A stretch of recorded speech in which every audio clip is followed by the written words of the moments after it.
মধুময় শ্রীধাম নবদ্বীপ ধাম কলিযুগ পাবনে অবতার প্রেমের ঠাকুর গৌর হরি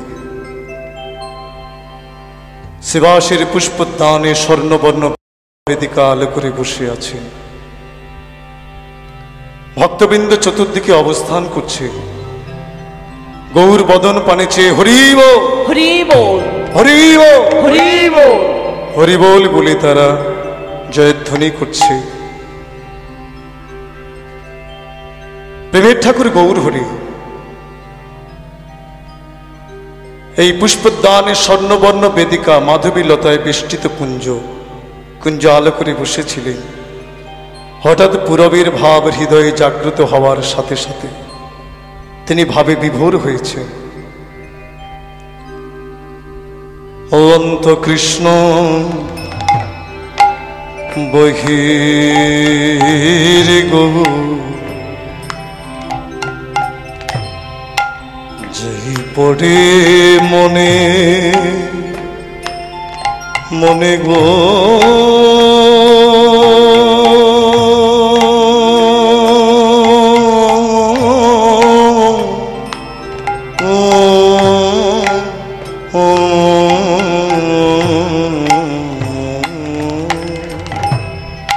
অন্ত কৃষ্ণ বহির গৌ যেই পড়ে মনে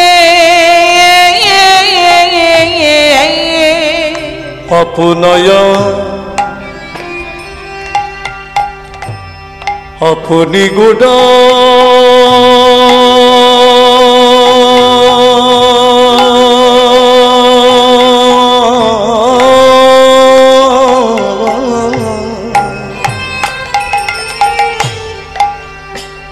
গোড়ায় আমার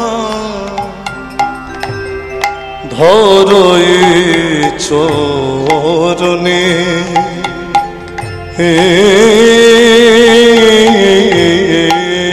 আপনার পৌনি গোড়া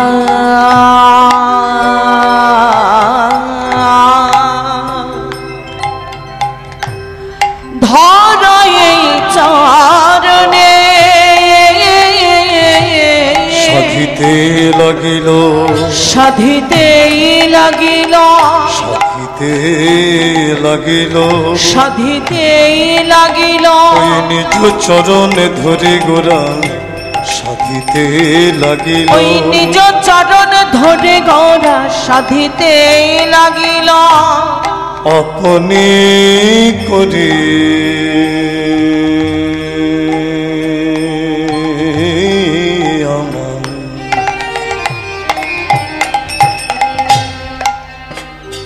গোরায়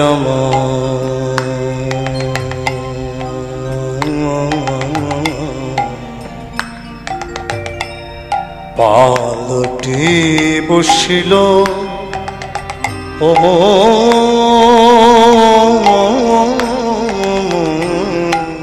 আপনি করে আমার পালটে বসিল এবার নিজ চরণ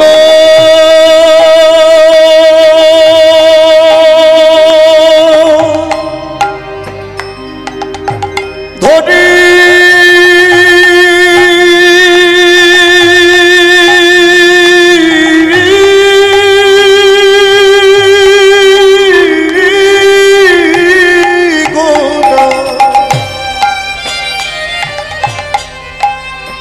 প্রাণে গবু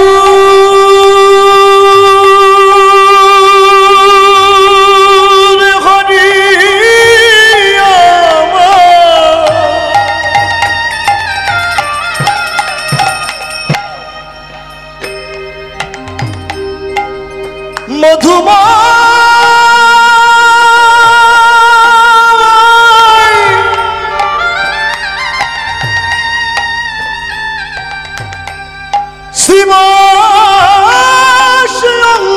শিবাশঙ্গনে পুরবের ভাবে বিভোর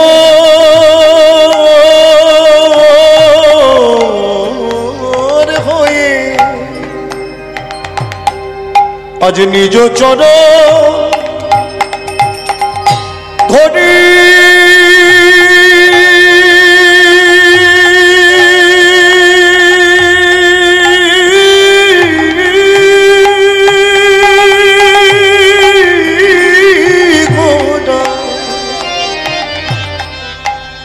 গোড়ায় আমার সাধিতে লাগিল,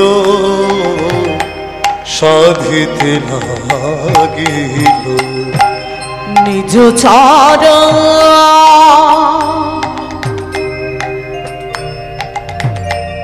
ধরে গড়া সাধিতে লাগিল, সাধিতে লাগিল।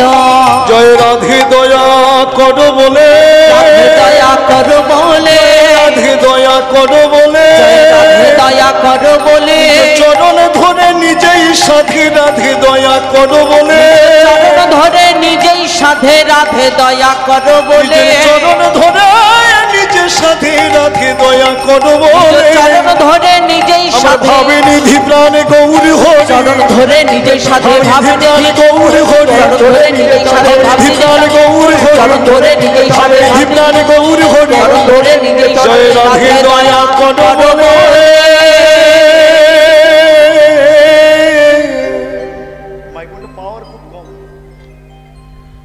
রাধে রাধে। কলিযুগ পাবনী অবতার প্রেমের ঠাকুর গৌর হরি আজ নিজের চরণ ধরে নিজের সাধ্য সাধন করছেন। কেন নিজের চরণ ধরে নিজে কেন সাধ্য সাধন করছে? না তিনি অনুভব করেছেন আমি তো রাধা, আমি তো কৃষ্ণ, অন্ত কৃষ্ণ বহির গৌরাঙ্গ, মহারাস বিলাসের পরিণতি রূপ যুগলের যুগল মূর্তি প্রেমের ঠাকুর গৌর হরি আমার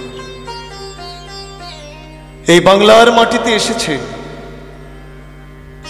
বৃন্দাবন ছেড়ে নদিয়ায় অবতীর্ণ হয়েছে, স্থান পরিবর্তন ঘটেছে, রূপের ব্যতিক্রম ঘটেছে। কালো ছিল এবার গৌর হয়েছে, বাঁকা ছিল এবার সোজা হয়েছে,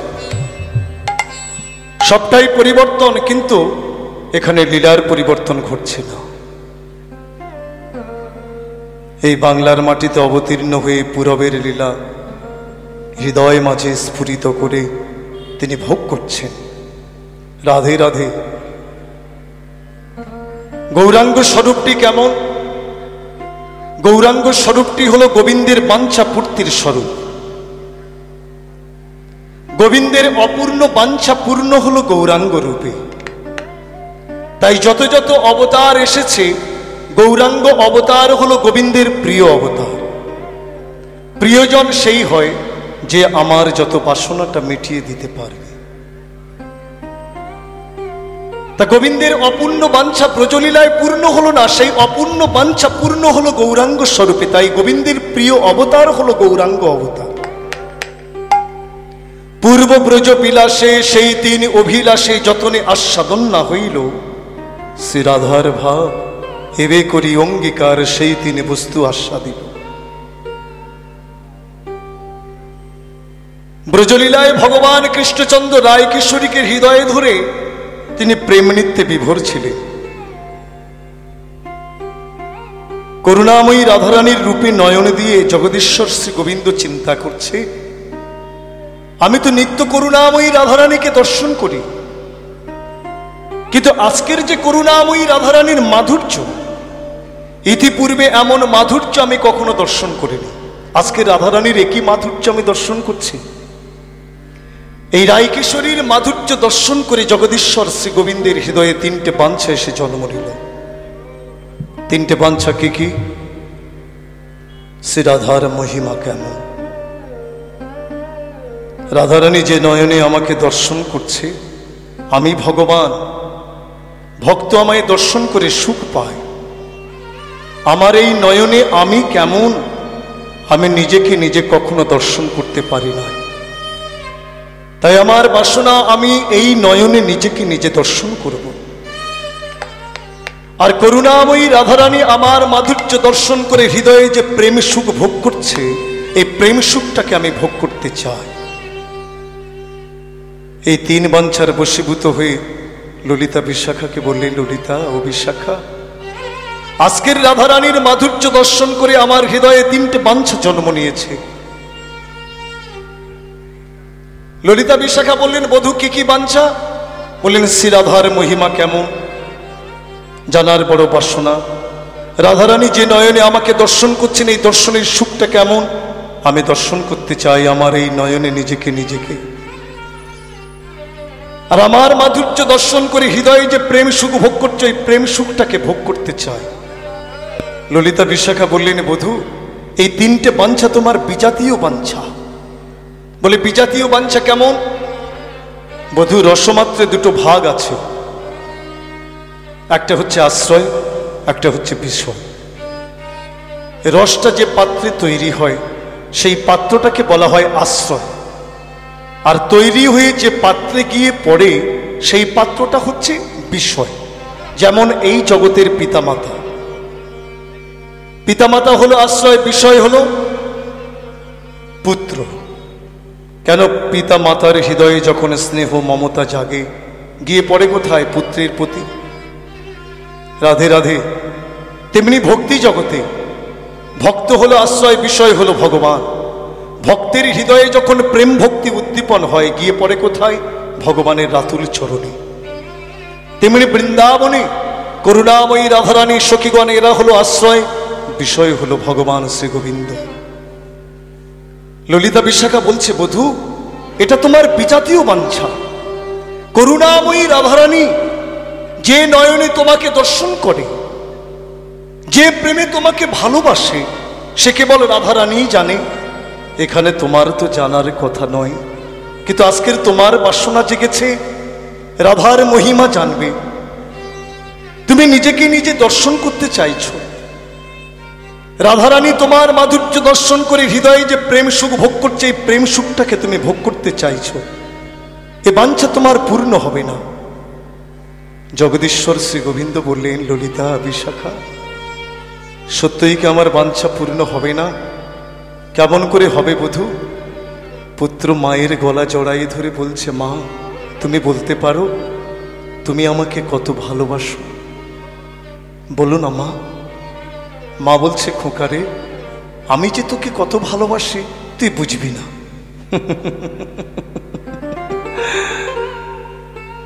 আমি লেখাপড়া শিখেছি, আমি শিক্ষিত হয়েছি, আমি বুঝতে পারবো না?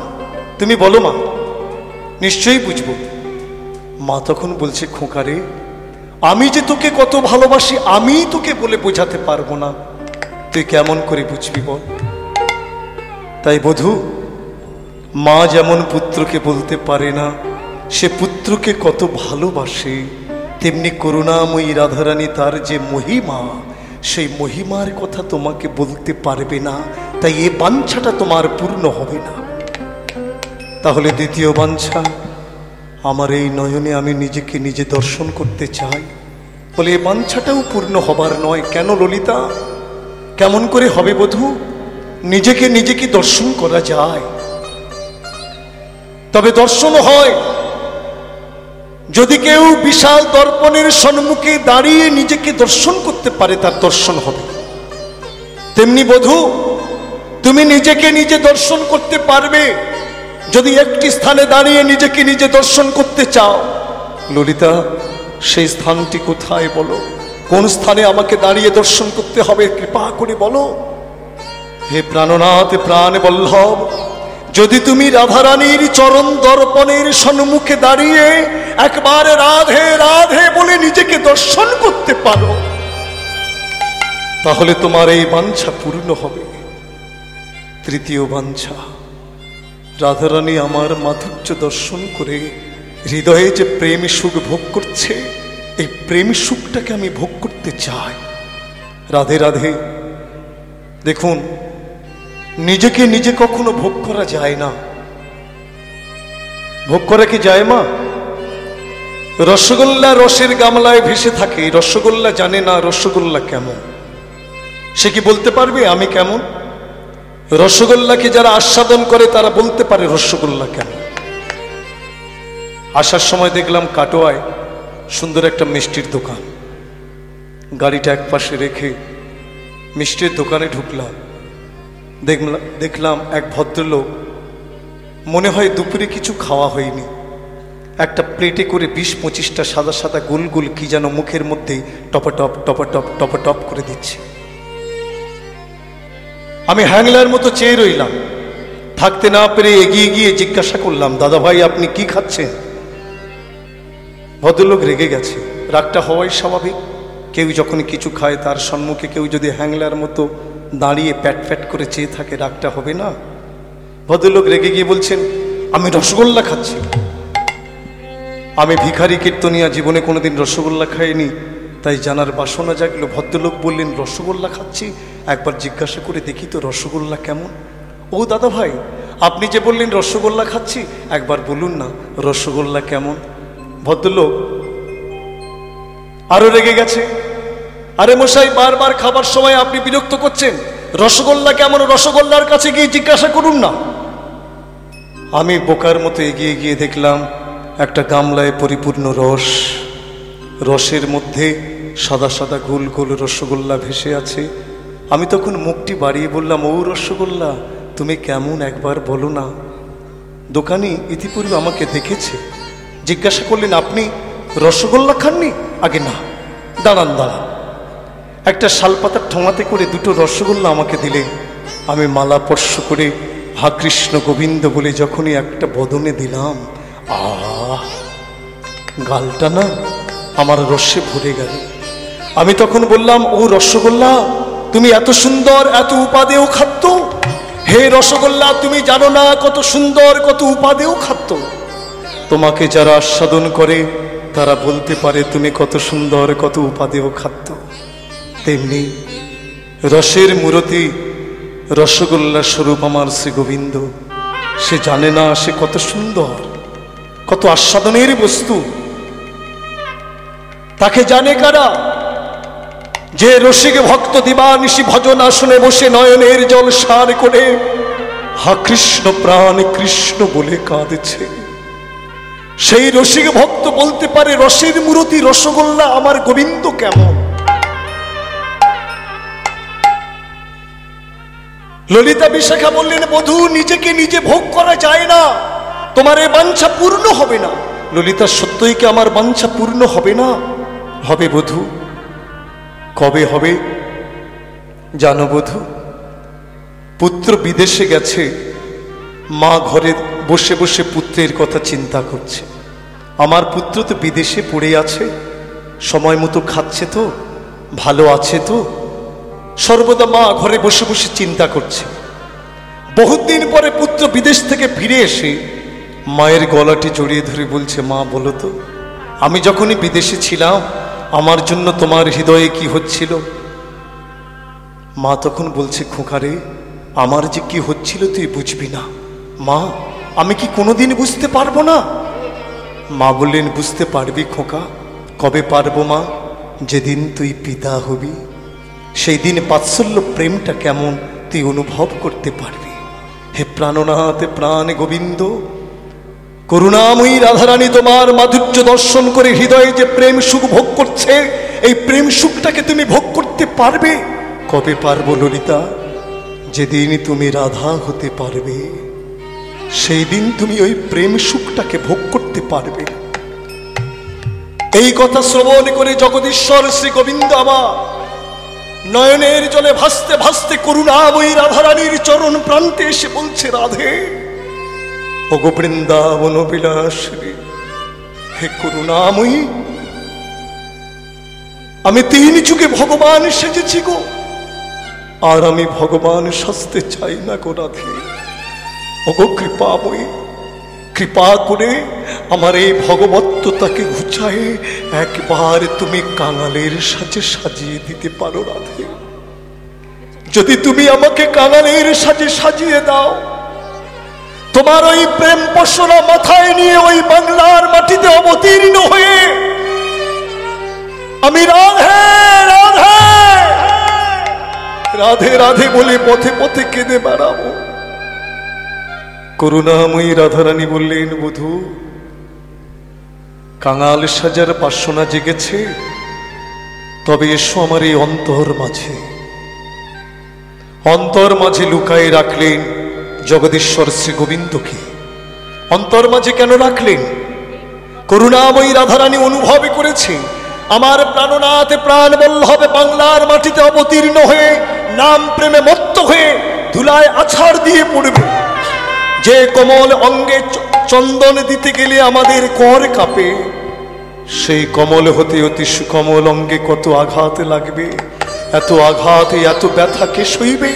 তাই তুমি আমার এই অন্তর মাঝে এসো, যত ব্যথা যত আঘাত আমার নিজ অঙ্গে ধারণ করব। তাই অন্ত কৃষ্ণ বহির গৌরাঙ্গ মহারাস বিলাসের পরিণতি রূপ যুগলের যুগল মূরতি আমার প্রেমের ঠাকুর গৌর হরে এই বাংলার মাটিতে এলেন। স্থান পরিবর্তন হয়েছে কিন্তু লীলার ব্যতিক্রম ঘটছে না। ভাবেতে বিভোরা গোরা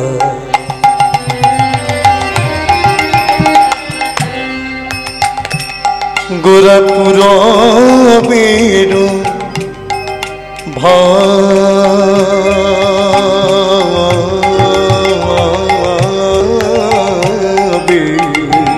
ও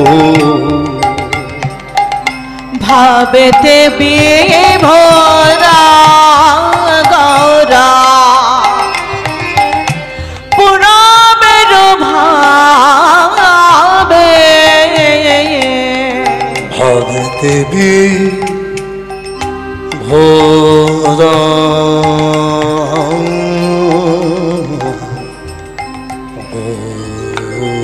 গোরা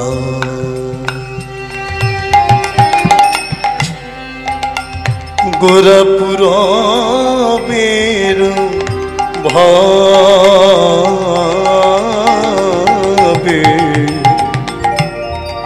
সহচর গণ সবে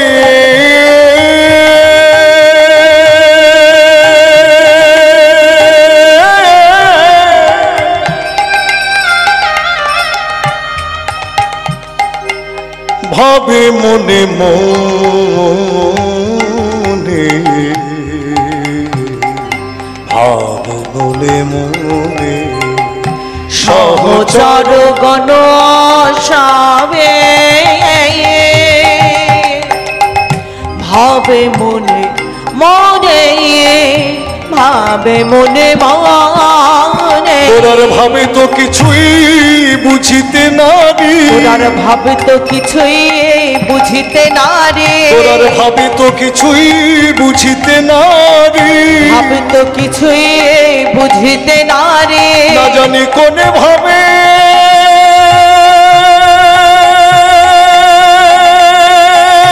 উদয় হলো তোরার ভাবে তো কিছুই বুঝিতে নারি না জানি কোনে ভাবে উদয় হলো ভাবে তো কিছুই বুঝিতে নারে নিজের চরণ ধরে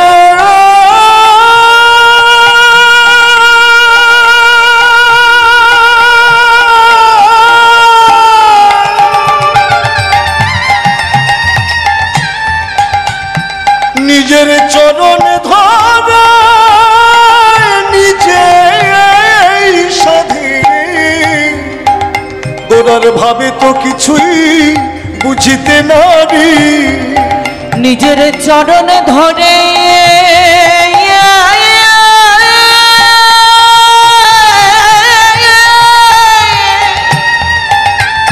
নিজের চরণ ধরে নিজেই সাধে জয় রাধে দয়া করো বলে নিজের চরণ ধরে নিজেই আমার সাধে ভাব নিধি প্রাণ গৌর হরি নিজের চরণ ধরে নিজেই জয় সাধে রাধে দয়া করো বলে চরণ ধরে নিজেই জয় সাধে রাধে দয়া করো বলে চরণ ধরে নিজেই গোরার সাধে ভাবে তো কিছুই বুঝিতে না রে। দর্শন করছেন কে?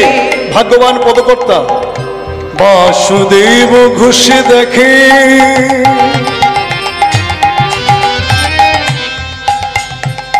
মনের হরিষে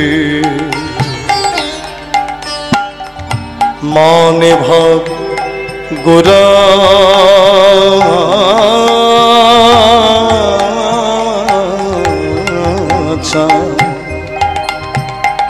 করিলা প্রকাশে মানে ভাবে গোরা করিলা প্রকাশে মনে ভাবে গোড়া চাঁদ করিলা প্রকাশে মানে ভাবে গোরা করিলা প্রকাশে এবারে প্রকাশ যে করিল এবারে প্রকাশ যে করিল প্রভু প্রকাশ যে করিল প্রকাশ যে করিল মানে ভাব এবে নদিয়ায় প্রকাশ যে করিল ওই মানে ভাব এবে ওই নদিয়ায় গুপিত লীলায় এবে নদিয়ায় প্রকাশ করিল আমার ভাবে নিধি প্রাণ গৌর হরি প্রকাশ আমার করিল ভাবে নিধি প্রাণ গৌর হরি প্রকাশ করিল ভাবে নিধি প্রাণ গৌর হরি প্রকাশ করিল মানে ভাবে গোরা চাঁদ করিল আসলে মানে ভাবে গোরা চাঁদ করিল প্রকাশনে মানে ভাবে গোরা চাঁদ করিল প্রকাশনে মানে ভাবে গোরা করিল প্রকাশনে ভাবে গোরা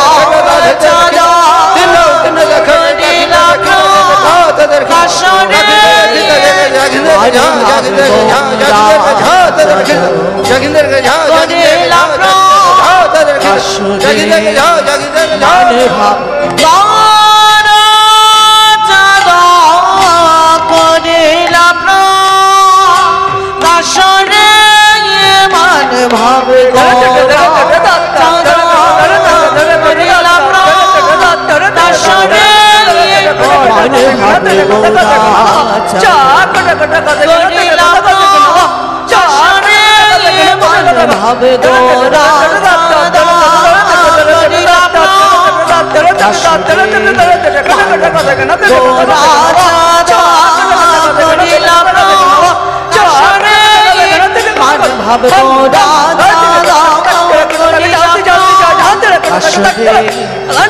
ভাবে গোরা করিলা প্রকাশনে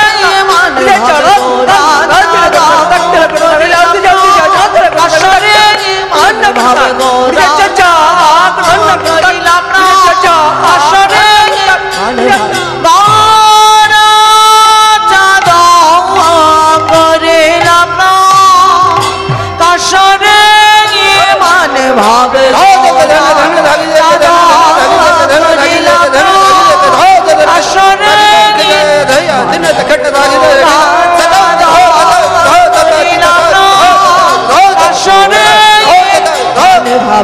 গোরা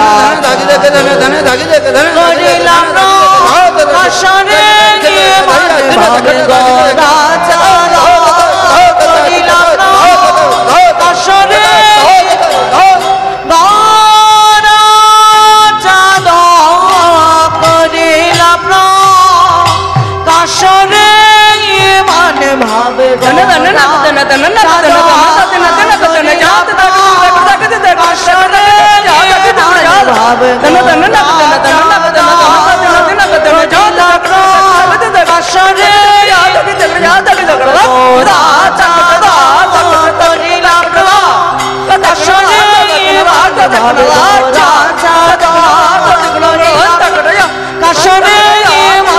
ভাবে গো রাজা করিলাম কাশরে মান ভাবে গো রাজা করিলাম কাশরে মান গো রাজা